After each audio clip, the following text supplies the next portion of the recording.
స్లాబ్కి వచ్చేటప్పటికి అంతా నాచు పట్టేసింది. ఫివర్ కూడా ఉంది, కాకపోతే నేను ఫివర్ ఉందని పెట్టాను.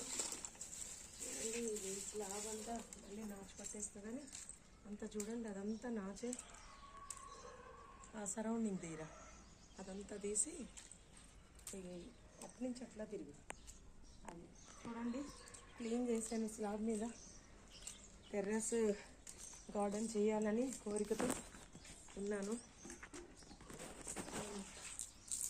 మెల్లగా చేస్తున్నాను. ఫోన్ కాబట్టి కొంచెం లీజర్ ఉన్నప్పుడే చేసుకోవాలి.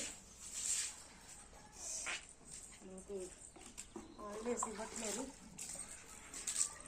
ఎక్కడ నుంచి లాస్ట్ వచ్చిందని హాలిడేస్ ఇవ్వట్లేదు. కాబట్టి ఈరోజు సీఎల్ తీసుకుని క్లీన్ చేస్తున్నాండి. చూడండి, ఇంకా కొన్ని మొక్కలు పెట్టాలి. నిన్న నైట్ పెట్టాము, ఇంకా కొన్ని పెట్టాలి. ఇంకా చిత్త శుభ్రం చేస్తే అలా ఉంటుంది.